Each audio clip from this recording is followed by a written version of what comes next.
आकाशवाणी लखनऊ से प्रादेशिक समाचार। पहले मुख्य समाचार। प्रधानमंत्री नरेंद्र मोदी ने नई दिल्ली में दूसरे वर्ल्ड फूड इंडिया का किया उद्घाटन। कहा, भारतीय खाद्य विविधता वैश्विक निवेशकों के लिए लाभप्रद। मुख्यमंत्री योगी आदित्यनाथ ने आज गोरखपुर और बलिया में विभिन्न परियोजनाओं का किया लोकार्पण और शिलान्यास। मुख्यमंत्री ने कहा, प्रदेश में बिना भेदभाव के सभी वर्गों को विकास योजनाओं का मिल रहा है लाभ। और राज्य के कई जिलों में प्रदूषण की स्थिति चिंताजनक। गौतम बुद्ध नगर, ग्रेटर नोएडा और बागपत में वायु गुणवत्ता सूचकांक गंभीर स्थिति में पहुंचा। नमस्कार, प्रदेश के समाचारों के साथ मैं श्वेता उपाध्याय और अब समाचार विस्तार से। दिल्ली सहित पूरे राष्ट्रीय राजधानी क्षेत्र एनसीआर में प्रदूषण की स्थिति चिंताजनक बनी हुई है। प्रदेश के बागपत में प्रदूषण गंभीर स्थिति में पहुंच गया है।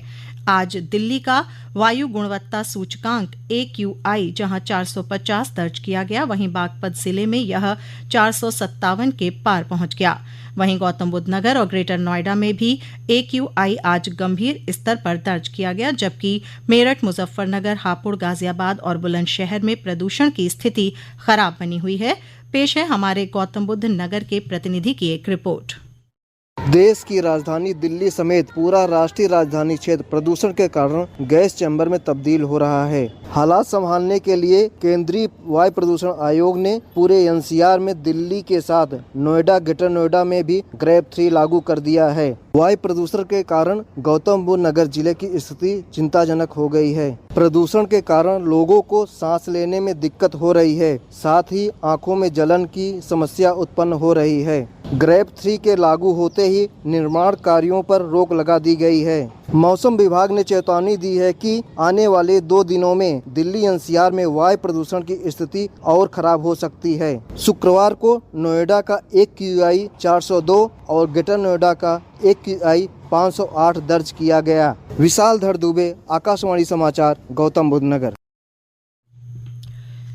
प्रधानमंत्री नरेंद्र मोदी ने पिछले दिनों मन की बात कार्यक्रम में युवाओं से देश की जनजातीय विभूतियों के संघर्ष और योगदान के बारे में जानने और उनसे प्रेरणा लेने का आह्वान किया था।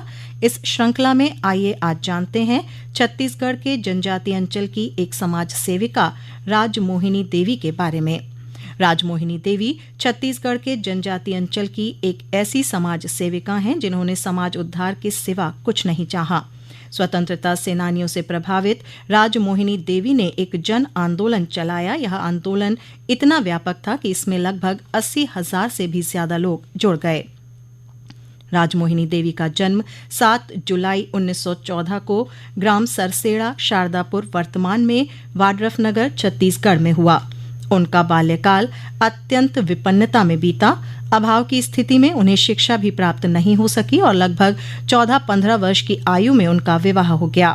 जब 1951 में उस क्षेत्र में भीषण अकाल पड़ा, तब उन्हें अपने गांव के पास विरान नदी तट पर आत्मज्ञान की प्राप्ति हुई। बस तभी से उनके जीवन की दिशा बदल गई, यहाँ तक कि उन्होंने गृहस्थ जीवन त्याग दिया। आत्मज्ञान की प्राप्ति के बाद उन्होंने अध्यात्म, सत्य, अहिंसा के मार्ग से समाज को दिशा देना शुरू किया। उन्होंने एक जन आंदोलन चलाया जिसे राजमोहिनी आंदोलन के नाम से जाना जाता है। इस आंदोलन का मुख्य उद्देश्य था जनजाति महिलाओं की स्वायत्तता सुनिश्चित करना, समाज की कुरीतियों को दूर कर समाज उत्थान करना। उन्होंने बापू धर्म सभा आदिवासी मंडल की स्थापना कर समाज चेतना का आंदोलन चलाया। यह संगठन छत्तीसगढ़, बिहार और उत्तर प्रदेश राज्यों में स्थापित कई आश्रमों के माध्यम से कार्य करता है। राजमोहिनी देवी का 6 जनवरी 1994 को निधन हो गया। इस महान हुतात्मा ने धर्म, कर्म, सत्य, अहिंसा का समाज को जो मार्ग दिखाया वह आज भी प्रासंगिक है। लखीमपुर खीरी में आज नारी शक्ति वंदन अधिनियम के अंतर्गत नारी शक्ति वंदन सम्मेलन का आयोजन किया गया, जिसमें केंद्रीय गृह राज्य मंत्री अजय कुमार मिश्र ने कहा कि भाजपा सरकार ने नारी शक्ति को सशक्त करने का काम किया है।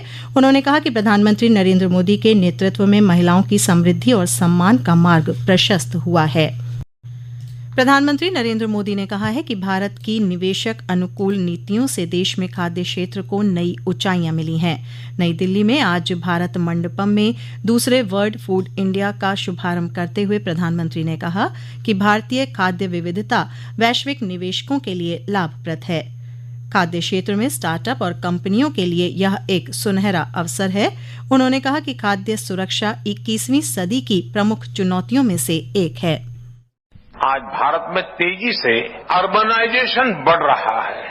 बढ़ते अवसरों के साथ घर के बाहर काम करने वाले लोगों की संख्या भी बढ़ रही है। इसके कारण पैकेज फूड की मांग बढ़ी है। इससे हमारे किसानों के लिए, हमारे स्टार्टअप्स और स्मॉल एंटरप्रेन्योर्स के लिए अनएक्सप्लोर्ड अपॉर्चुनिटीज क्रिएट हो रही है। इन एम्बिशियस पॉलिसीज के लिए आपके प्लान भी उतने ही एम्बिशियस होने चाहिए। प्रधानमंत्री ने कहा कि वर्ल्ड फूड इंडिया भारत के खाद्य प्रसंस्करण क्षेत्र को असीमित संभावनाओं वाले क्षेत्र के रूप में पहचाने जाने का एक बड़ा उदाहरण है। उन्होंने कहा कि पिछले 9 वर्षों में सरकार की उद्योग और किसान समर्थक नीतियों के परिणाम स्वरूप इस क्षेत्र में 50,000 करोड़ रुपए से अधिक का प्रत्यक्ष विदेशी निवेश आया है। इस अवसर पर प्रधानमंत्री ने 1 लाख से अधिक स्वयं सहायता समूहों के सदस्यों के लिए प्रारंभिक पूंजी सहायता वितरित की। प्रधानमंत्री ने वर्ल्ड फूड इंडिया 2023 के हिस्से के रूप में फूड स्ट्रीट का भी उद्घाटन किया। मुख्यमंत्री योगी आदित्यनाथ ने आज गोरखपुर और बलिया में विभिन्न परियोजनाओं का लोकार्पण और शिलान्यास किया। बलिया के बघौली में 129 करोड़ रुपए की 35 विकास परियोजनाओं का लोकार्पण और शिलान्यास करते हुए मुख्यमंत्री ने कहा कि बलिया जनपद जलमार्ग का सबसे अच्छा माध्यम बनने जा रहा है। बलिया के विकास को हम पिछड़ने नहीं देंगे। बलिया विकास की दौड़ में प्रदेश के अंदर अब लखनऊ और गाजियाबाद से टक्कर लेने का वादा बचेगा। पहले लोग उधर जाते थे विकास के लिए, अब विकास के लोग इधर आएंगे, क्योंकि वहां जलमार्ग नहीं है।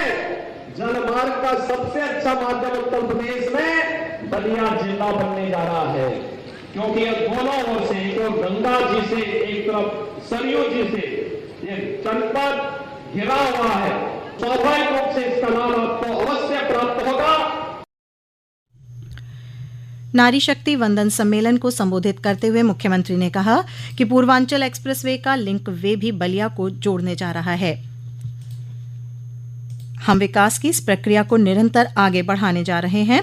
उन्होंने घोषणा की कि प्रधानमंत्री की प्रेरणा से प्रदेश सरकार शीघ्र ही इंग्लैंड वाटरवेज अथॉरिटी का गठन करने जा रही है। इससे गंगा और सरयू जैसी नदियों में भी बड़ी बड़ी स्टीमर चलेंगी, जिससे यहां के उत्पादों को अंतर्राष्ट्रीय बाजार में पहुंचाया जा सकेगा।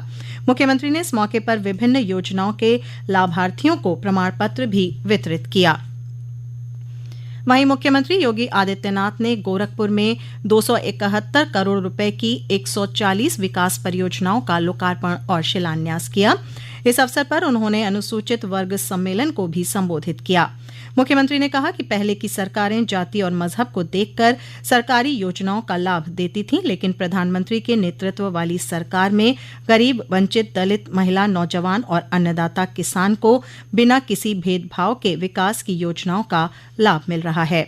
इन योजनाओं के लाभार्थियों में अनुसूचित जाति और जनजाति के लोगों की बड़ी भागीदारी है। इस मौके पर मुख्यमंत्री ने जन कल्याणकारी योजना के लाभार्थियों को प्रमाण पत्र भी वितरित किया। इससे पहले मुख्यमंत्री ने आज गोरखपुर के दिग्विजय नाथ स्नातकोत्तर महाविद्यालय में पर्यावरण प्रौद्योगिकी और सतत ग्रामीण विकास विषय पर आयोजित 2 दिवसीय राष्ट्रीय संगोष्ठी का उद्घाटन भी किया। इस संगोष्ठी का आयोजन भारतीय सामाजिक विज्ञान अनुसंधान परिषद नई दिल्ली के सहयोग से किया गया है। इस अवसर पर मुख्यमंत्री ने कहा कि हमें उत्तर प्रदेश के अनुकूल तकनीक को विकसित करना होगा। और अब अंत में मुख्य समाचार एक बार फिर। प्रधानमंत्री नरेंद्र मोदी ने नई दिल्ली में दूसरे वर्ल्ड फूड इंडिया का किया उद्घाटन। कहा, भारतीय खाद्य विविधता वैश्विक निवेशकों के लिए लाभप्रद। मुख्यमंत्री योगी आदित्यनाथ ने आज गोरखपुर और बलिया में विभिन्न परियोजनाओं का किया लोकार्पण और शिलान्यास। मुख्यमंत्री ने कहा, प्रदेश में बिना भेदभाव के सभी वर्गों को विकास योजनाओं का मिल रहा है लाभ। और राज्य के कई जिलों में प्रदूषण की स्थिति चिंताजनक। गौतम बुद्ध नगर, ग्रेटर नोएडा और बागपत में वायु गुणवत्ता सूचकांक गंभीर स्थिति में पहुंचा। इसी के साथ ये समाचार बुलेटिन समाप्त हुआ। नमस्कार।